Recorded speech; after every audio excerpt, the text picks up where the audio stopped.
Haines is rugged. The people are rugged, just like the landscape. We love to work hard.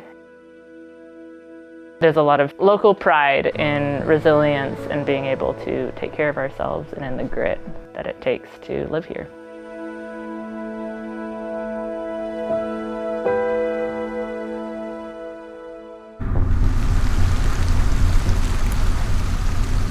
On December 1st, it started to rain.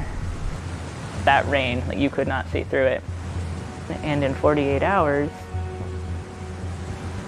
we'd had another 10 inches of rain. I remember thinking, like, we don't have ambulance access to anywhere.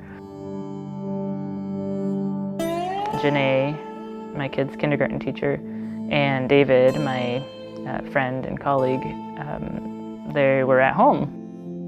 And when that big slide hit, it took those houses straight into the ocean. The horror of the mountains that we love killing our people. Rural areas across the country are very vulnerable to natural disasters. Like, we don't have the capacity to respond, and we don't have access to funding. It's very challenging as a rural area to get a disaster declaration. Everything's a challenge.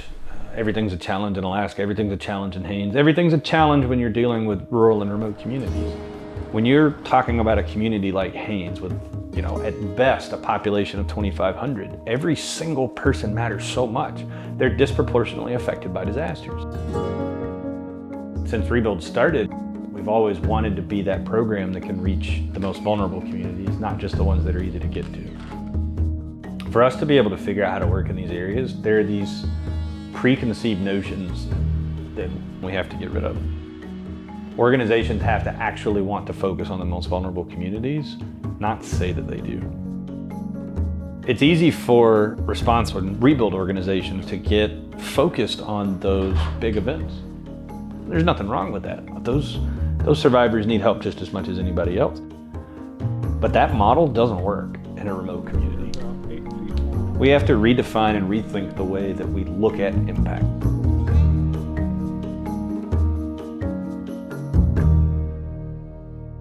But we're not letting them go home. We're so thankful. Yeah. It's unbelievable. We love them.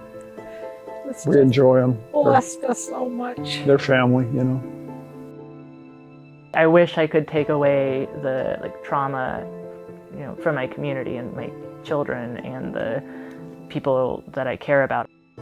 But then also having the support from afar and watching all these organizations that, again, have such different priorities work together for recovery, for a common purpose.